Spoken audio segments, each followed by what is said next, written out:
Que le Seigneur vous bénisse tous richement dans le précieux nom de notre Seigneur Jésus-Christ. En tout cas, shalom, shalom au peuple de Dieu que nous aimons tant. Nous sommes encore sentis par la grâce de Dieu capables de pouvoir être là au milieu de vous. Je crois que ça fait un peu du temps qu'on n'a pas pu se présenter pour faire suite à notre deuxième sujet sur le 7e sceau. Bon, c'est dû à certaines occupations, comprenez-nous. En tant que pasteur, nous avons pas mal d'obligations envers le peuple de Dieu. Comme nous ne cessons de vous le dire, nous sommes là pour vous. Notre chaîne a été élaborée ou préparée pour son épouse, les enfants de Dieu, les véritables croyants du message du temps de la fin, disséminés à travers le monde. Comme nous le disons toujours, avoir un ministère ou avoir un don, comme ce n'est pas tellement pour une assemblée locale, mes bien-aimés, mais c'est plutôt pour le corps de Christ. Nous savons qu'il y a des ministères où il y a des services pour le corps local, entre autres l'administration, le diaconat, le concierge, le chantre et tout, mais pour l'Église, corps du Christ, nous en avons 5. C'est ainsi que la Bible dit dans 1 Pierre, je crois, chapitre 4, que nous devons mettre au service des autres le don que nous avons reçu. Moi, je crois que le ministère se complète. Il n'y a personne qui pourrait s'autoproclamer disant que, oh non, moi j'ai le monopole. Non. Celui qui peut avoir tous les 5 ministères réunis, ce n'est que le messager de l'âge. C'est lui.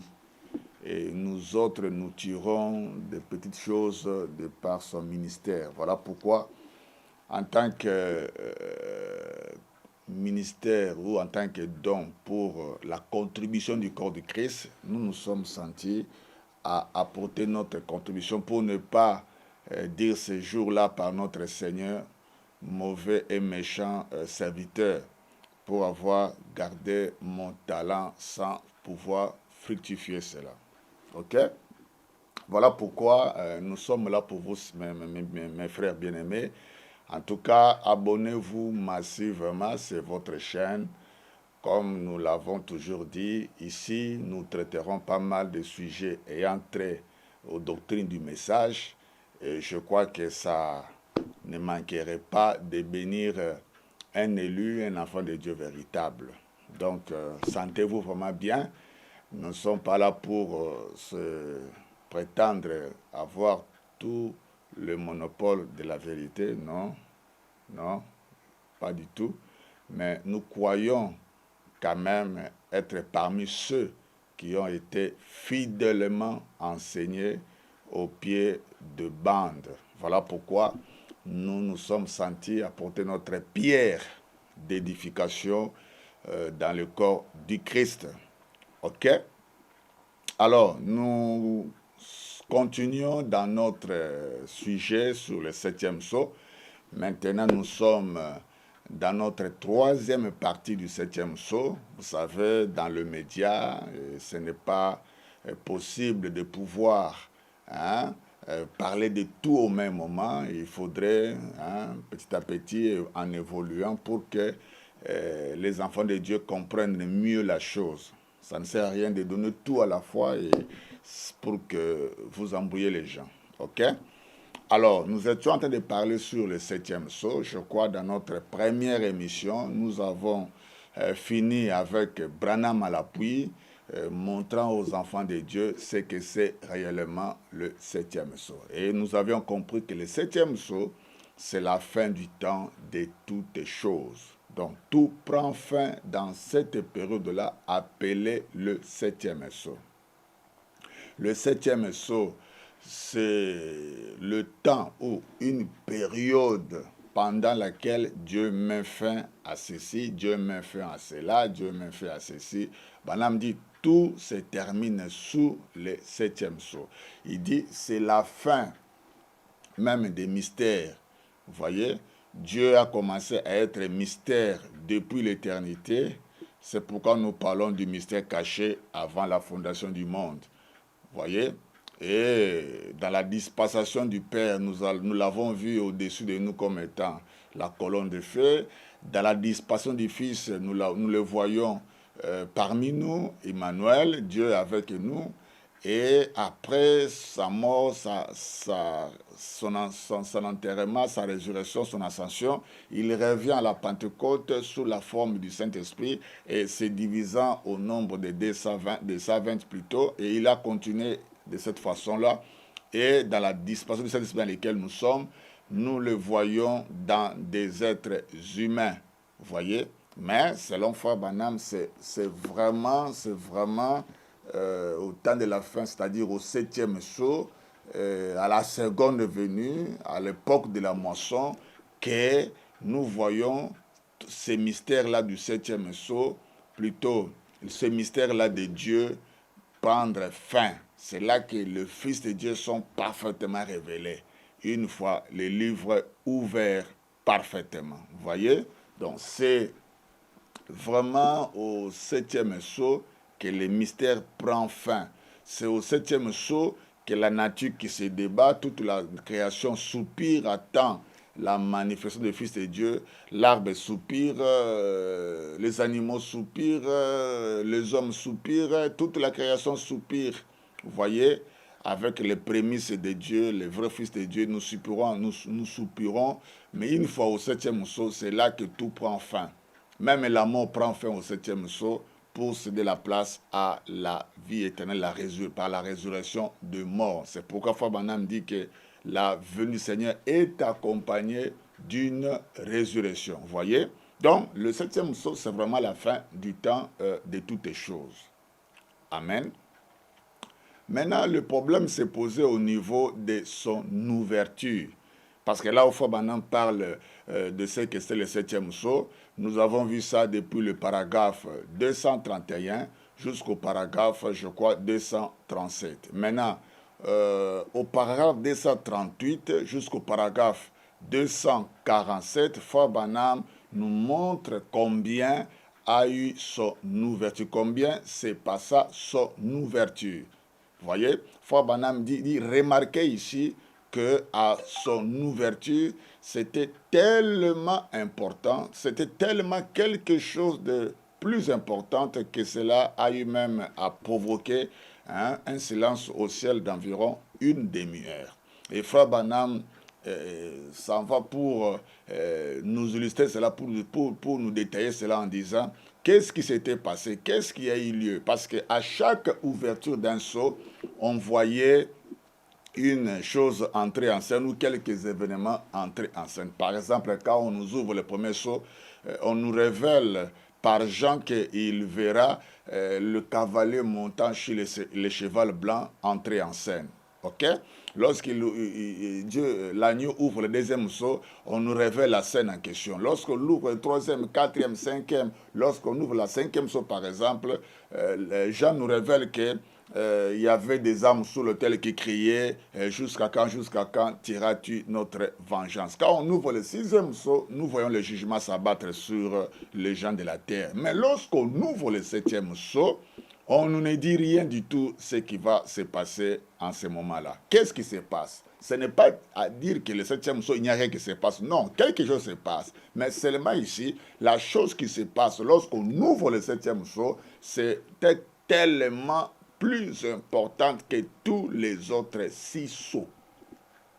Qu'est-ce qui s'est passé alors pour que cela puisse provoquer le silence? Et Frère Branham dit, c'était quoi au juste? Cela avait justement produit une crainte respectueuse à tous les anges qui se trouvent là-bas au ciel. Imaginez-vous un peu Gabriel c'était dans le silence pendant une demi-heure. Imaginez-vous un peu un ange comme Abstinence, un ange comme Michael, le défenseur du royaume des cieux, hein, que Elohim appelle même Christ, va se tenir dans le silence environ une demi-heure. Qu'est-ce qui s'est passé au juste? Frère Branham dit, aucun de nous ne le sait. Il en parle au paragraphe 400, plutôt 245. Il dit, aucun de nous ne le sait. Mais je vais vous dire selon ma révélation de cela. Alléluia. J'aime quand Fabanam dit cela. Je veux vous dire selon ma révélation de cela. Il dit, et aussi sûr que je me tiens ici sur l'estrade. Alléluia. Merci Seigneur. J'ai reçu la révélation qui m'a révélé que cela se passe en 3 points. Donc, vous comprenez que Frère Branham, lorsqu'il va recevoir la révélation de ce qui avait provoqué le silence au ciel à son ouverture, Frère Branham dit que Dieu lui avait révélé qu'il y avait 3 choses qui se sont passées à son ouverture, que cela va produire le silence au ciel. Qu'est-ce qui s'était passé alors? Frère Branham dit, maintenant je vais vous dire l'une des choses, l'une des raisons qui a provoqué le silence. Il dit, c'était bel et bien les 7 tonnerres d'Apocalypse 10, hein, que Jean avait reçu, Jean avait entendu, et que lorsqu'il voulait écrire, la voix venait du ciel lui disant, ne l'écris pas. C'était cette voix-là de 7 tonnerres qui avait provoqué le silence au ciel. Vous voyez? Donc, parmi les 3 choses, nous avons compris avec vous que c'était les 7 tonnerres. Et les 7 tonnerres, les 7 voix de 7 tonnerres d'Apocalypse 10 ne sont rien d'autre que la voix du Créateur. Je crois avoir lu, on n'est plus là pour reprendre ces citations, parce que nous sommes dans la 3e partie. C'était la voix du Créateur manifestée ou accomplie ou manifestée dans les derniers jours au travers du 7e ange. Donc c'est la voix tout simplement du 7e ange. Vous voyez? Donc les 7 tonnerres qui vont provoquer le silence au ciel, c'est juste quoi?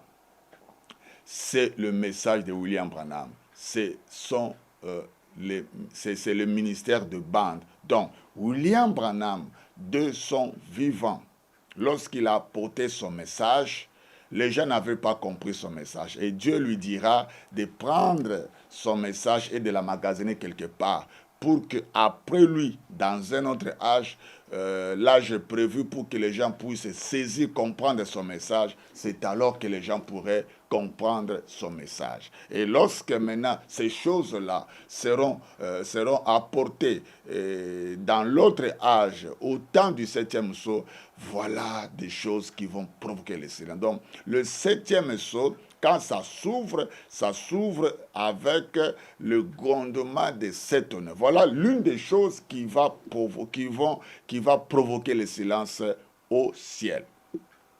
Et nous sommes partis encore depuis le paragraphe 258 jusqu'au paragraphe 261. Et nous avons encore pris d'autres paragraphes en allant jusqu'au paragraphe 300. 299, 300, là où nous avons montré que la deuxième chose qui va provoquer le silence au ciel, c'était bel et bien la vision de la tente. Et nous avons compris avec vous que la vision de la tente, c'était justement la partie mystérieuse du 3e poule de frère Branham. C'était la partie qui allait s'accomplir dans les secrets. Dans le 3e poule, bien que ayant 3 choses qui l'accompagnent, à savoir la parole parlée, l'ouverture de la parole et la vision de la tente, que Branham, dans la vision du 7e sceau, avait vu cela dans une langue inconnue. Frère Branham dit, le 3e poule a 2 parties. Il y a une partie qui s'accomplit en public pendant qu'il exerce son ministère, et l'autre partie, Dieu lui avait promis que cela allait s'accomplir secrètement. Dieu lui avait dit, je te raconterai là, mais tu n'en parleras à personne. Dieu lui avait promis cela. Et nous avons vu avec vous que Branham aussi, son ministère avait 2 parties. La partie publique, c'est la partie où Dieu lui avait de faire l'œuvre d'un évangéliste. Et lorsqu'il arriverait à la partie mystérieuse, la partie où il va travailler dans le secret, c'est là qu'il allait accomplir parfaitement son ministère du prophète. Mais regardez, Frère Branham est mort sans pour autant entrer dans cette partie-là secrète. C'est ainsi que nous avons posé la question, qui alors, mes frères, allait accomplir cette autre partie-là secrète? C'est là où nous nous sommes arrêtés. Et voilà pourquoi, dans notre deuxième chose qui provoque le silence au ciel, nous avons compris que c'était bel et bien la vision de la tente, mes frères. C'est pourquoi je m'en vais déjà directement continuer là où nous sommes arrêtés. Ok. Je continue. Je crois là où nous sommes arrêtés, dans le 7e sceau. Frère Branham nous dit au paragraphe 260, il dit « Mais voici une chose qu'il ne peut pas imiter. Il n'y aura aucune imitation de ceci. » Vous voyez, parce qu'il ne sait pas ce que c'est. Il n'y a aucun moyen pour lui de savoir. Par là, le Satan qui ne sera pas imité. Pas seulement Satan, y compris aussi ses enfants. Les enfants de Satan ne sauront pas comprendre ce que c'est les troisième poule. C'est le troisième poule. Il ne sait absolument rien là-dessus. Voyez, il ne le comprend pas. Mais il y a un secret qui repose là-dessus. D'abord, il y a un problème. Le troisième poule, le diable ne peut pas comprendre ça. Il peut imiter tous les dons, mais il ne peut pas imiter le troisième poule. Et Frère Branham dit, c'est le troisième poule qui attrapera le gros poisson, c'est-à-dire les véritables élus. Pourquoi? Lui connaîtra ce que c'est le troisième poule. Vous voyez? Et Frère Branham continue. Il dit, mais il y a ce qui repose là-dessus. Branham donne un coup sur la chair. Gloire à Dieu au plus haut des cieux. Vous voyez? Il voyait tellement de choses ici qu'il ne savait pas comment en partager. Il dit, je ne pourrai jamais plus penser de la même façon pour le reste de ma vie après avoir vu. Je crois vous avoir dit ici que Frère Branham, avant qu'il puisse avoir la révélation sur le 7e sceau, pas comme pensent les autres. Il y en a qui pensent que Branham n'avait pas reçu la révélation du 7e sceau. Non, vous vous trompez, mon frère. Branham avait bel et bien reçu la révélation du 7e sceau. Sinon, ça n'aurait pas de sens que Frère Branham nous apporte un message où il a même fait un livre où il appelle ça la révélation des 7 sceaux. Branham ne nous a pas laissé un livre où on parle de la révélation des 6 sceaux. Non. Il a reçu la révélation des 7 sceaux. Et j'ai toujours dit ça dans l'avertissement pour jugement. Frère Branham dit au paragraphe 192 que la Bible que vous tenez là, que la Bible que vous utilisez là, nous a été parfaitement révélée à travers les 7 sceaux. Aussi longtemps que tous les 7 sceaux n'étaient pas révélés, mon frère, la Bible non plus ne serait pas parfaitement révélée. Donc nous avons aujourd'hui la révélation parfaite de Jésus-Christ. Sinon, nous n'aurons pas non plus la foi parfaite. Donc, pour avoir la foi parfaite, il faut que la parole nous soit révélée dans son entièreté. Et c'était ça, bel et bien, la promesse du 7e ange, que lorsqu'il viendrait, il terminerait tous les mystères. Comment le 7e ange pourrait venir, conformément à Apocalypse 17, et partir nous laissant un mystère non révélé? Le problème est seulement qu'il a omis d'en parler, il a omis de faire beaucoup de commentaires. Parce que le Saint-Esprit lui avait dit, ce n'est pas encore le temps pour que les gens comprennent ces choses.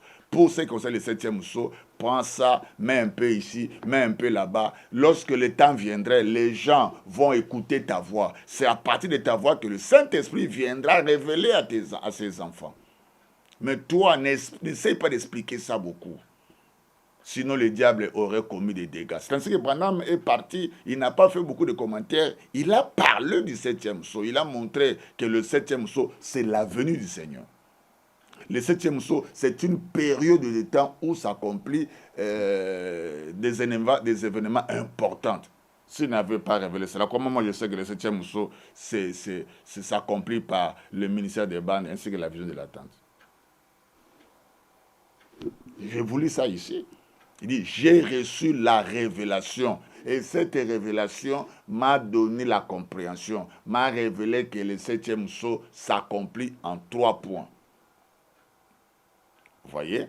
Donc, ne dites plus que Branham n'avait pas la révélation. Il avait la révélation. Ok, nous continuons. Il dit, je ne pourrai jamais plus penser de la même façon pour le reste de ma vie après avoir vu.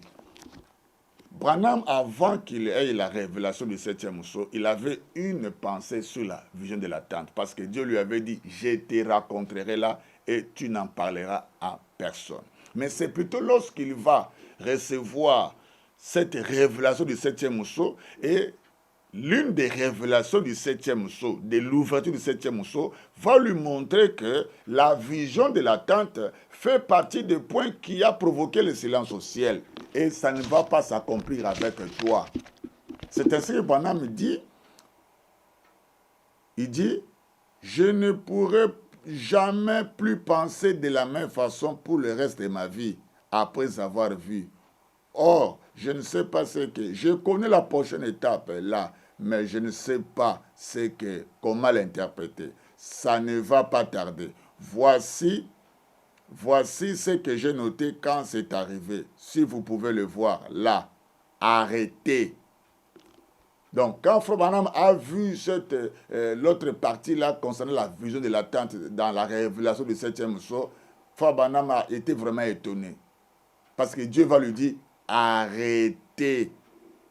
Ne pas aller plus loin que ceci, ici. Je ne suis pas du genre fanatique, je vous dis simplement la vérité. Madame vous dit simplement la vérité.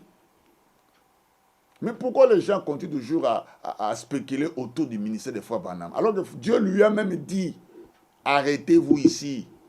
N'allez pas plus loin que ceci. Frère Branham a compris que lui va s'arrêter au niveau de la première partie. Il dit, je connais la prochaine étape, mais Dieu m'interdit de ne plus penser comme avant. Dieu me dit, l'autre partie là, ce n'est pas vous qui allez accomplir ça. La partie secrète du troisième pôle qui approche.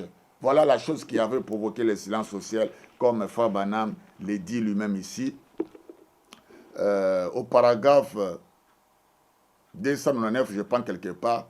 Et dans le Canyon Sabino, il a dit, c'est le troisième pôle. 300. Et il y a 3 grandes choses qui vont avec.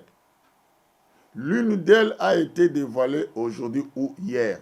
Je crois avoir expliqué ça dans ma première ou deuxième émission sur le septième sceau, où Fabana montre que c'était quoi, hein, quand on dit quand Branham dit hier, c'est lorsqu'il a prêché le sixième sceau. Et vous voyez ça, Branham en parle au paragraphe 266 à 289 du sixième sceau, où il montre que le troisième pôle, le septième sceau là, c'est la parole parlée. Hein, c'est le fait de prononcer la parole lorsqu'il nous révèle le fait sortant de la bouche de Moïse et Élie. L'une d'elles a été dévoilée, l'autre a été dévoilée aujourd'hui, car il nous a parlé sur montrant comment l'épée était tombée dans sa main là-bas à Sabino Canyon. Et il y a une chose que je ne peux pas interpréter parce que c'est dans une langue inconnue. Mais j'étais là et j'ai vu cela devant mes yeux et c'est le troisième pôle qui approche. Branham croyait qu'il y avait l'autre partie qui allait s'approcher. D'ailleurs, il dit même dans beaucoup d'endroits que c'est en ce moment-là que Dieu va utiliser ce troisième pôle dans sa plénitude. Parce que pour l'instant, le troisième pôle, après avoir accompli 5 choses avec William Branham, s'assommeillait. Mais ce ministère du troisième pôle, prononcer la parole, ainsi de suite, va s'accomplir dans sa totalité, dans sa plénitude, une fois que la pression écuménique et le boycottage viendra. Alors, qui sera là? Parce que Branham n'est plus. Alors, qui accomplirait cette partie-là? C'est pourquoi Dieu lui avait dit, n'allez pas plus loin que ça. Vous arrêtez-vous ici. l'autre partie là qui approche, ce n'est pas toi qui allais accomplir cela. J'aurai une autre personne à ta place après toi. Stick Branham me dit, mais j'étais là et j'ai vu cela devant mes yeux. Branham a vu cela. Il a vu la troisième poule la partie secrète là qui approche. Il a vu cela, mes bien-aimés. Écoutez, Branham. Et c'est le troisième poule qui approche. Alléluia. Merci Seigneur. Frère Branham donne 3 coups sur la chair. Et le Saint-Esprit, oh là là, voilà la raison pour laquelle le ciel tout entier était silencieux. Le ciel n'était pas silencieux environ une demi-heure seulement lorsqu'il y a eu le grondement de 7 tonnerres. Non. Parmi les choses, à part le grondement de 7 tonnerres qui a provoqué le silence et que Jean voulait écrire ça sur la terre, la voix lui a dit, mais toi tu veux écrire ça pourquoi? Tu ne vois pas qu'au ciel, ils se sont tus. Comme là-bas au ciel, les anges se sont tus, toi aussi n'écris pas ça non plus ici-bas. Jean n'a pas écrit. Et Frère Branham dit, ce n'est pas seulement ça, y compris aussi la vision de la tente. Un ministère, la troisième partie de mon ministère, mais qui s'accomplit dans le secret, dans le silence. Dieu n'a pas voulu que les anges en parlent. C'est ainsi que Branham dit, voilà la raison pour laquelle le ciel tout entier était silencieux. Écoutez maintenant la pensée. Maintenant, je me fais mieux de m'arrêter ici même. Voyez-vous, je sens que je ne dois pas en dire plus long. Voyez? Donc, comme c'était un saut qui va s'accomplir dans le silence. Voilà pourquoi Branham s'empêchait de beaucoup en parler. C'est ainsi il dit, alors, souvenez-vous seulement le 7e saut, la raison pour laquelle il n'a pas été ouvert. Vous comprenez maintenant? Alors, souvenez-vous simplement, le 7e saut, la raison pour laquelle il n'a pas été ouvert. Quand il dit la raison pour laquelle il n'a pas été ouvert, c'est parce que Dieu lui a dit, je sens que je ne dois pas en dire plus long. Ce n'est pas que Frère Branham n'avait pas la révélation, il en avait. Mais ce qui lui poussait à dire aux gens que ce n'était pas ouvert, c'est parce que c'était quelque chose qui allait s'accomplir dans le silence. Il ne doit pas faire beaucoup de commentaires. Je viens de vous lire là, au paragraphe 250, Frère Branham dit, même quand Dieu vous révèle quelque chose, vous vous gardez d'en parler avant son accomplissement, de peur que le diable le sache avant. Le fait que vous gardez d'en parler pour empêcher au diable, Branham dit ça ici, je crois vous avoir lu ça. Il dit, si vous voulez que quelque chose arrive, or, pour ceci, vous devrez me croire sur parole. Si je posais de faire quelque chose, je me garde bien d'en parler à qui que ce soit. Non pas parce que la personne en parlerait, mais parce que Satan l'attendrait. Voyez, il ne peut pas le savoir. C'est dans mon cœur là c'est dans mon cœur là. Et Dieu l'a scellé du Saint-Esprit. Par conséquent, c'est entre moi et Dieu. Voyez, il n'en sait rien jusqu'au moment où vous le dites. Alors, il attend.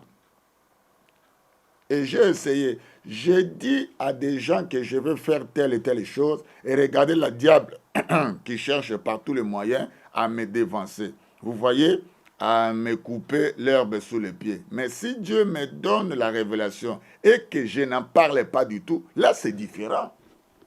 C'est la même chose avec le 7e saut. Frère Branham, Dieu lui avait donné la révélation du 7e saut, mais il avait omis de beaucoup en parler.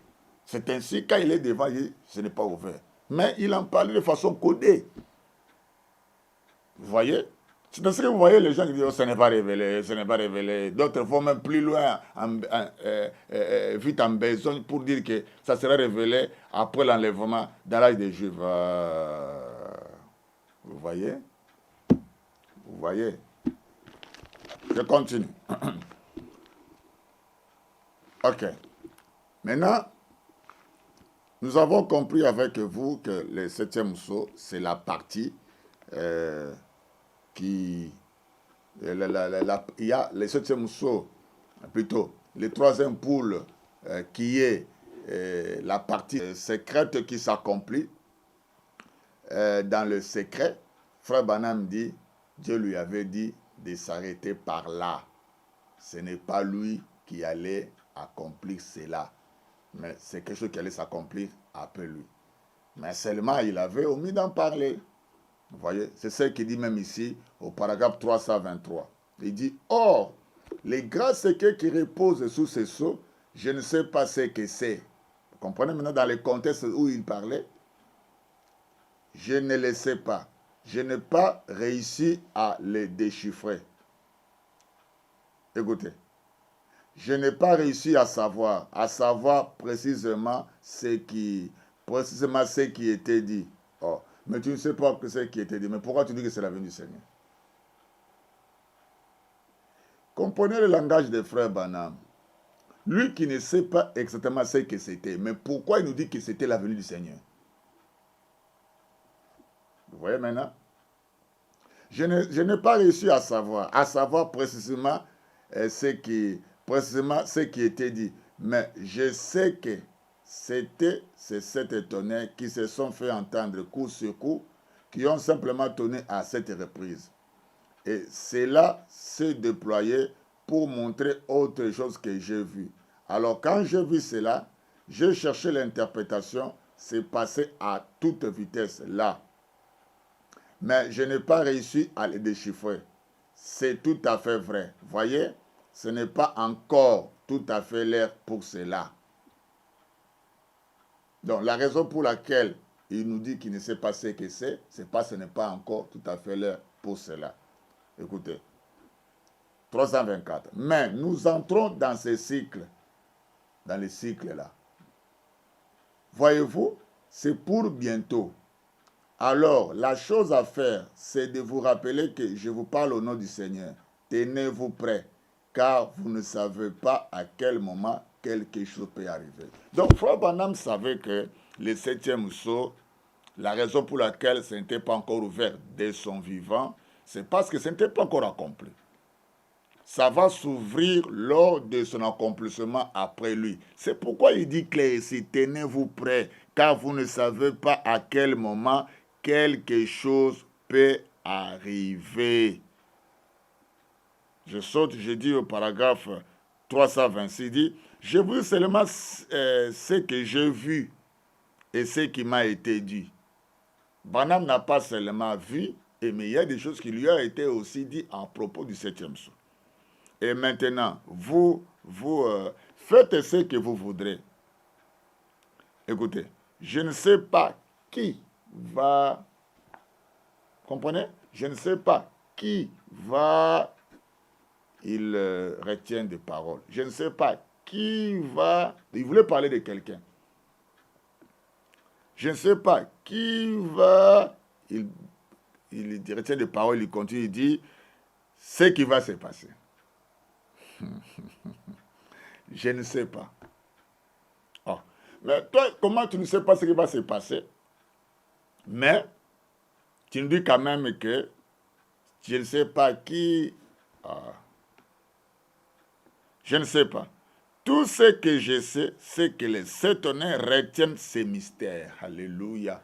Les mystères de 7 tonnerres, plutôt, les mystères du 7e sceau, pour savoir comment s'ouvre, comment s'accomplit le 7e sceau, est détenu par les 7 tonnerres. Or, les 7 tonnerres ne sont rien d'autre que la voix de William Branham, le ministère des bandes. C'est pour vous dire quoi, mes frères bien-aimés, aussi longtemps que vous n'écouterez pas les bandes, aussi longtemps que vous ne prendrez pas assez du temps pour écouter clairement vous-même le 7e sceau, vous ne comprendrez pas comment cela s'accomplit ou comment cela allait s'accomplir après William Branham. Je vous lis ça entre parenthèses. Frère Branham le dit dans Christ et les mystères de Dieu révélés.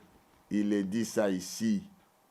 Pour les gens qui disent que le 7e sceau n'a pas été ouvert, écoutez maintenant, frère Branham. Je suis au paragraphe 106. Christ est le mystère de Dieu révélé. Branham dit ceci. Le grand mystère de Dieu, les comment. c'est un secret. Parce que nous avons lu avec vous dans le 7e psaume, paragraphe 231, Frère Branham dit, j'aimerais que vous vous rappeliez que le 7e psaume, c'est la fin du temps de toutes les choses, y compris les choses écrites au sujet du plan de rédemption. Tout cela s'accomplit au complet au 7e psaume. C'est au 7e psaume, à la venue du Seigneur, que le mystère de Dieu prend fin. Comment? Branham dit, c'est un secret. Vous voyez? Donc la manière même dont Dieu allait terminer le ministère de Dieu à la du Seigneur, Dieu avait gardé cela secret. Parce que c'est maintenant que nous apprenons que c'est à travers les 7 honneurs, le ministère des bandes. Donc le mystère de Dieu, le comment, c'est un secret.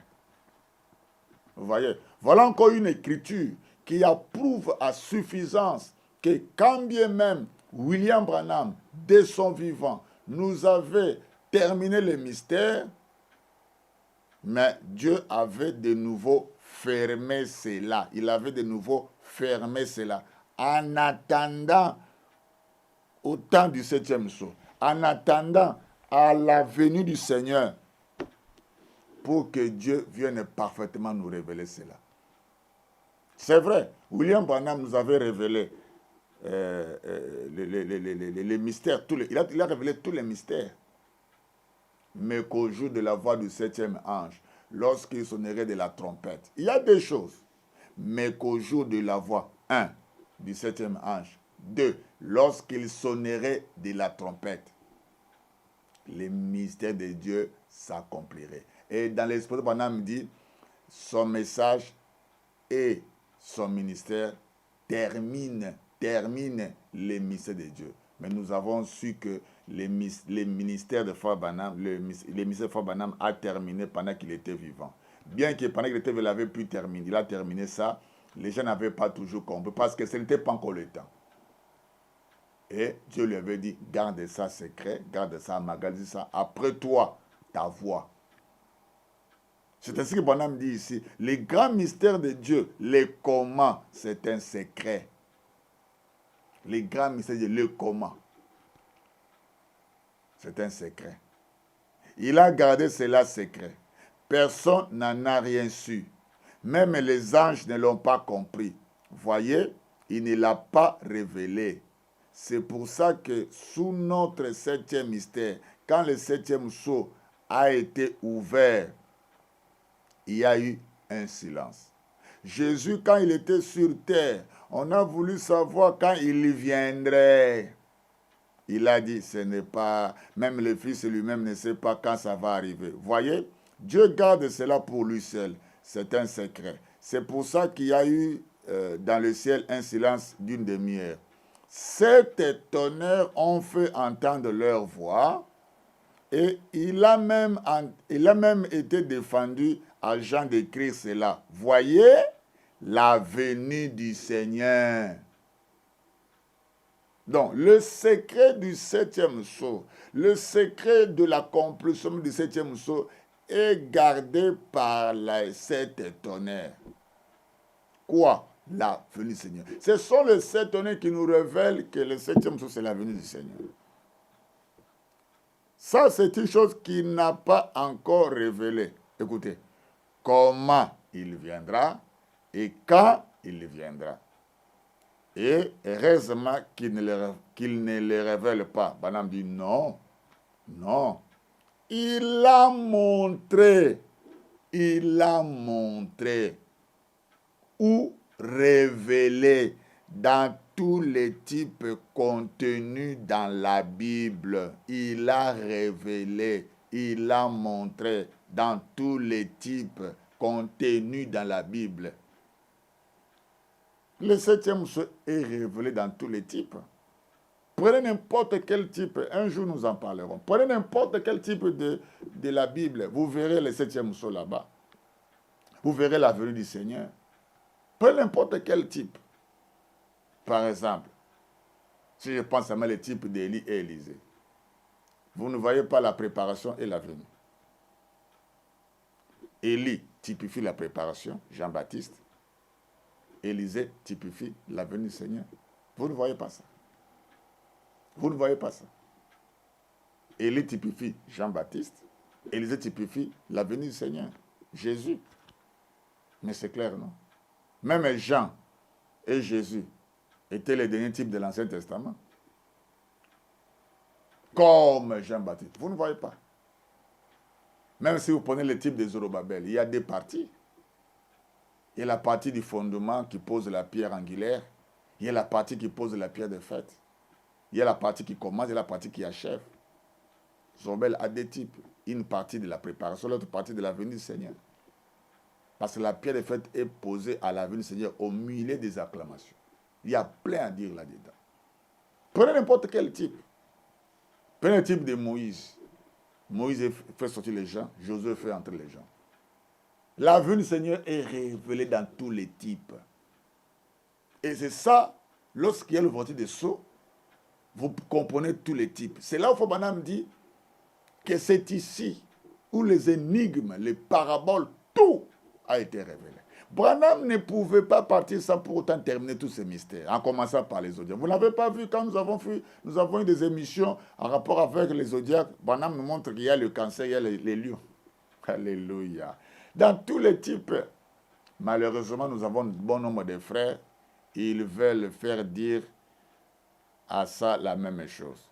Comment voulez-vous que Jean-Baptiste soit lui-même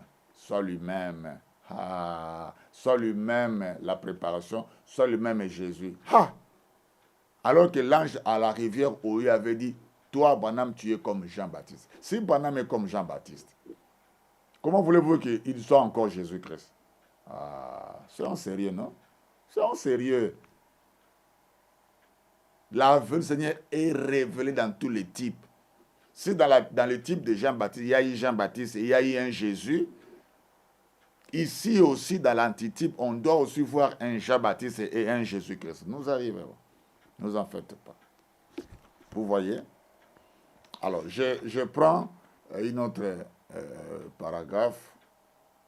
Vous voyez, mes frères? Donc, vous voyez que Frère Branham est clair. Il est clair là-dessus. Ok. Je continue. Frère Branham dit, mais nous entrons dans ces cycles. Voyez-vous, c'est pour bientôt. Alors, la chose à faire... Non, je n'étais pas là, excusez-moi. J'étais déjà au paragraphe 326. Merci beaucoup. Excusez-moi. Je vous dis seulement ce que j'ai vu et ce qui m'a été dit. Et maintenant, vous faites ce que vous voudrez. Je ne sais pas ce qui va se passer. Je ne sais pas. Tout ce que je sais, c'est que les 7 tonnerres retiennent ces mystères.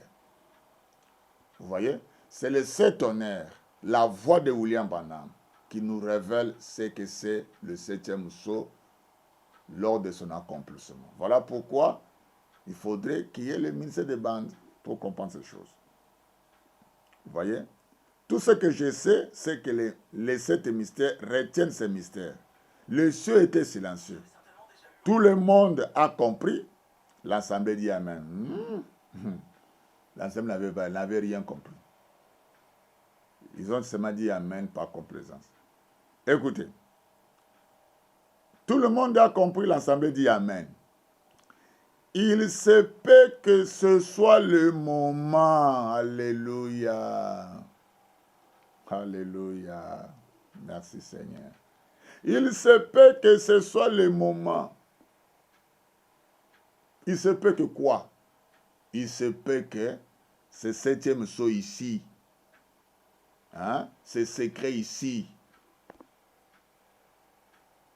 il se peut que ce secret ici, comme il a dit au paragraphe 323, or, le grand secret qui repose sur ce sceau, je ne sais pas ce que c'est. Frère Branham. Bon, tu ne sais pas ce que c'est. Pourquoi tu nous dis ici, il se peut que ce soit le moment? Pourquoi? Parce que toi, tu ne sais pas ce que c'est. Pourquoi tu viens encore nous dire qu'il se peut que ce soit le moment? Vous voyez que Frère Branham savait de quoi il parlait. C'était sa façon de parler. Il avait un langage compliqué. Et c'est ça qui a troublé les gens aujourd'hui. Ici, il dit, je ne sais pas ce que c'est, au paragraphe 323. Maintenant, au paragraphe 326, après avoir dit tout ce que je sais, c'est que tout ce que je sais, c'est que les sept honneurs retiennent ces mystères. Les cieux étaient silencieux. Tout le monde a compris. L'Assemblée dit Amen. Il se peut que ce soit. Ah, mais tu viens de dire que tu ne sais pas ce que c'est. Attention aux paroles de Frère Branham. Attention quand Frère Branham parle. Soyez réservés pour dire n'importe quoi. Vous qui dites que Branham ne connaissait pas le septième sceau. Attention.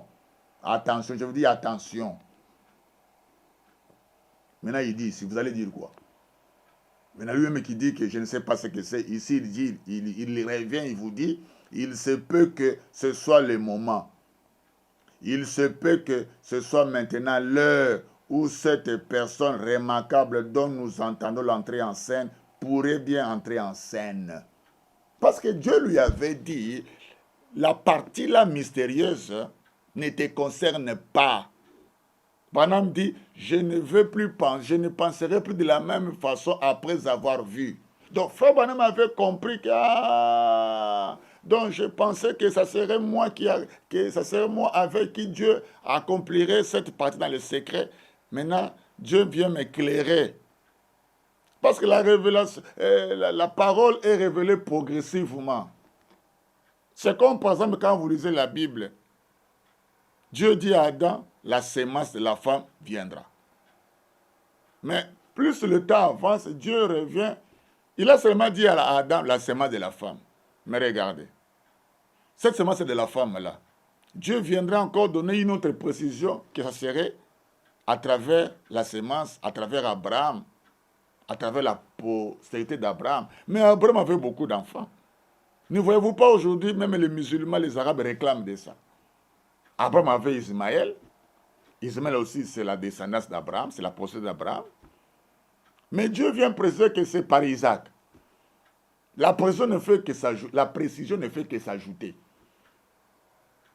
Remarquez, Isaac met au monde Ésaü et Jacob. Dieu dit non, ce n'est pas par Jacob. Ça continue à être précis. Nous passons par Jacob. Jacob avait 12 enfants. Dieu lui dit non, non, non, pas vous tous. Et il viendrait de la tribu de Juda. Même dans la tribu de Juda, il y avait beaucoup de gens. Dieu va toucher la famille de David. Vous voyez. Même dans la famille de David encore. Vous descendez, vous trouvez Joseph et Marie. Vous voyez. Donc, Branham dit, au fur et à mesure que le temps avançait, Dieu donnait plus d'informations. Dieu avait dit à Branham, oui. Dieu avait dit aussi à Élie, c'est toi. Quand tu descendras, tu feras ça, tu feras ça, tu feras ça, tu feras ça. Mais remarquez, à un moment donné, Dieu va donner des précisions. Que c'est Élisée qui va faire ça. Vous voyez un peu ça, mon frère. Vous voyez un peu. Donc, il faut, quand un prophète vous parle de certaines choses, il faut avoir des réserves pour conclure à votre façon. Il se peut que ce soit le moment, il se peut que ce soit maintenant l'heure où cette personne remarquable dont nous entendons l'entrée en scène pourrait bien entrer en scène. Donc, vous voyez, ça confirme encore que le septième sceau a 3 points. Le premier point, c'est le grondement de cet honneur, la voix de cet honneur, la voix de Frère Branham par le ministère des bandes. L'autre point, le deuxième, c'est la partie mystérieuse qui approche du troisième pôle. Et quand cela s'accomplirait, il faudrait qu'il y ait quelqu'un. Et c'est quelqu'un-là, Branham l'appelle une personne remarquable. La personne remarquable. Pourquoi il est appelé la personne remarquable? Frère Branham dit, dont nous entendons l'entrée en scène, pourrait bien entrer en scène. Pourquoi? Parce qu'il est la personne remarquable, parce que c'est lui qui vient accomplir le septième sceau, la venue du Seigneur, comme au temps de Jésus. Après que Jean-Baptiste avait terminé son travail, il avait présenté un ministère un homme qui était un autre prophète après lui. C'était ça la venue du Seigneur. La première venue, ce n'était rien d'autre que la venue d'un prophète. Je le dis, je le répète. Jean-Baptiste n'a pas pointé une nuée comme ça qui traîne dans le ciel. Comment voulez-vous ici que William Branham nous pointe une nuée? Comme nous voyons des théories que des gens nous avancent. Jean-Baptiste n'a pas pointé une nuée, il a pointé un homme qui venait après lui. Il a dit, quelqu'un vient après moi. C'est lui la venue du Seigneur. Et l'ange, à moins que vous ôtiez cela, mais l'ange a dit comme Jean-Baptiste. C'est l'ange qui a dit comme. Et Frère Branham dit dans la prédication, tournez les regards vers Jésus-Christ, paragraphe 52, prêché le 29 décembre 63, Branham dit, c'est là, quand on dit comme, Branham dit, cela est comparable à tout point. Si là-bas, à la première venue, il y avait un prophète, préparateur, précurseur, et une venue du Seigneur, un autre prophète venant après le précurseur, comment voulez-vous que ce soit différent? Comme Jean-Baptiste, comme Jean-Baptiste. Toi aussi, tu auras un message qui va préparer la venue du Seigneur. Si là-bas il y avait un prophète, ici tu vas avoir un prophète. C'est comparable à tout point, comme Branham le dit là-bas. C'est comparable à tout point. Regardez. Là-bas, la préparation, un prophète. La venue du Seigneur, un prophète. Toujours là-bas. Les prophètes qui a préparé et les prophètes qui venaient pour accomplir la venue du Seigneur, tous étaient des cousins germains. C'était une chose de famille. Vous qui dites, oh non, mais c'était une chose de la famille. Un parent qui préparait la venue de notre parent. Refusez ça. Oh non, c'est du kimbanguisme. Oh non, vous voyez comment ça. Mais là-bas, c'était quelque chose de famille. Le précurseur, c'était un cousin de l'autre. Vous voyez maintenant. Regardez. Comparable à tout point. Là-bas, celui qui venait là après avait des puissances plus que celui qui était avant. Celui qui était avant avait le Saint-Esprit, c'est vrai, mais celui qui était venu avait la plénitude. Et regardez aussi ici, une histoire de famille. Le préparateur, le précurseur, le papa. Celui qui a accompli la venue du Seigneur, vous comprenez déjà.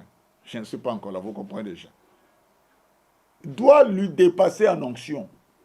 Parce que ça doit être comparable à tout point. Vous voyez?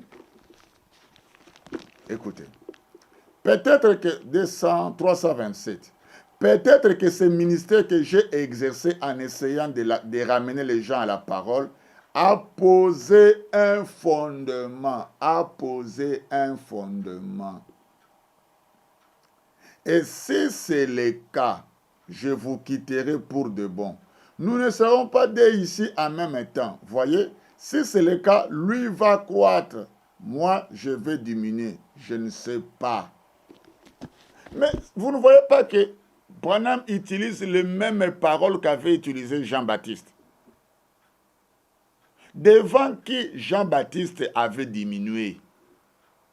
Branham dit diminuer, ça veut dire quitter la scène.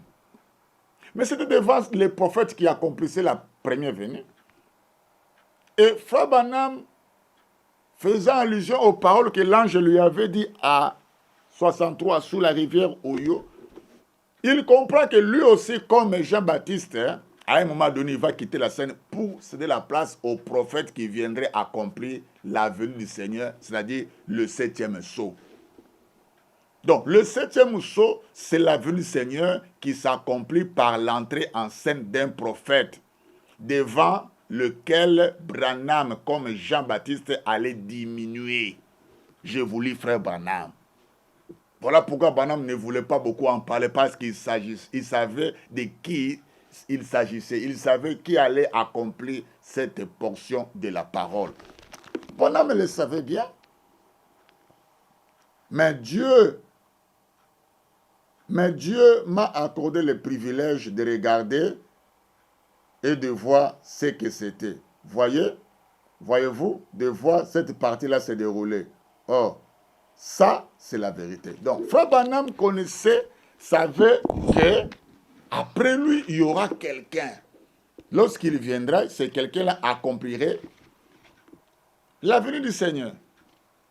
Il en parle encore aussi dans ses rangées du côté de Jésus-Christ. Il dit, écoutez, ses rangées du côté de Jésus-Christ prêchait le 1er juin 62. Écoutez, Frère Branham, il dit ceci.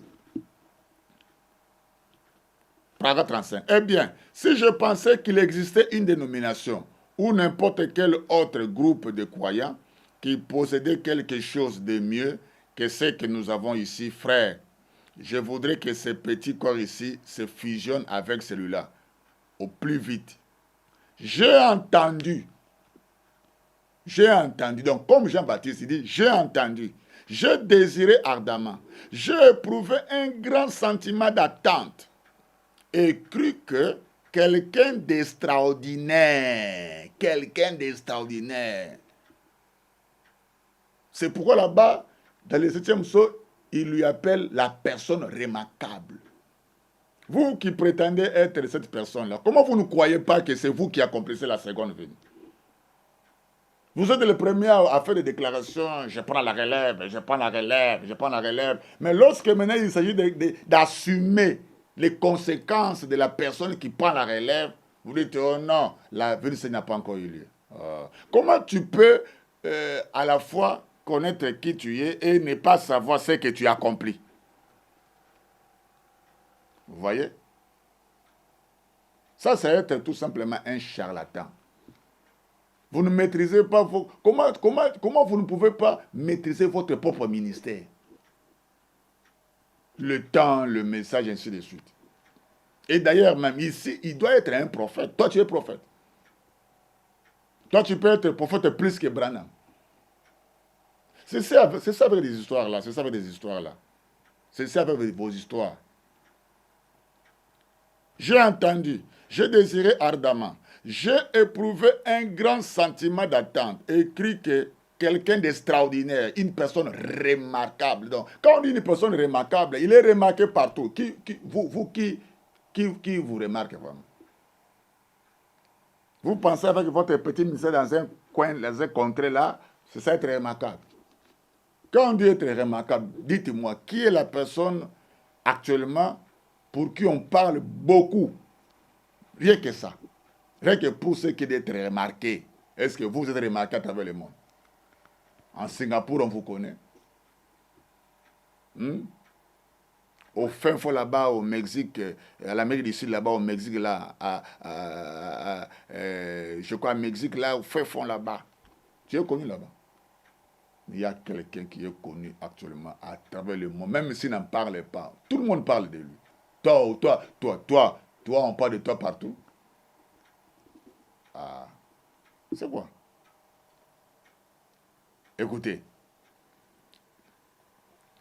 j'ai entendu, j'ai désiré ardemment, j'ai éprouvé un grand sentiment d'attente et cru que quelqu'un d'extraordinaire allait un jour venir. Ou peut-être que ce grand prophète dont je parle viendra. C'est Élisée. C'est Élisée. C'est Élisée. J'ai toujours cru et pensé que peut-être que je verrai peut-être de mon vivant le jour où je pourrais effectuer un changement, où je verrai cette personne entrer en scène. Et alors, je pourrais réunir ma petite église et dire, frère, le voici. Frère, voici l'homme que nous entendions. Cet homme, c'est lui. J'ai entendu ça. Et si, en fait, c'est déjà du passé, alors je compte dire, frère, voici, c'est lui. Le déclarer d'ici, voyez? Et je veux que l'église soit gardée dans l'attente comme ça. Vous voyez, frère? Branham attendait un homme pour le présenter.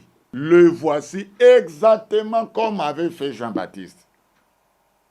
Et Branham savait que cet homme-là, c'est lui qui accomplirait le 7e saut. cet homme-là, c'est lui qui accomplirait la venue du Seigneur, la vision de l'attente, la partie mystérieuse du troisième poule. Qui est alors cet homme-là? Vous voyez, c'est clair.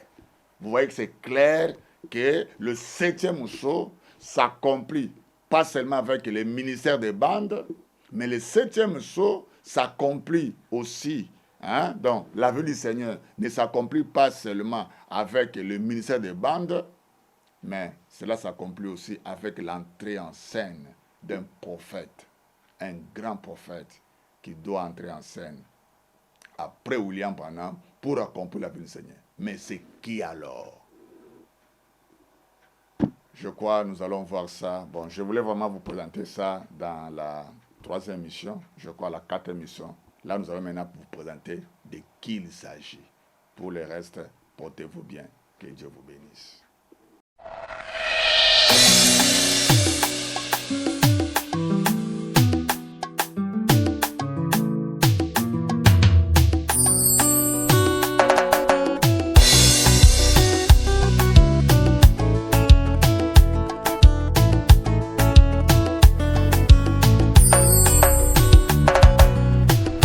Je me sens toujours heureux ou quand on me dit allons dans la maison du Seigneur. Oh, 1000 jours, aïe mieux vaut qu'un jour dans sa présence. Je me sens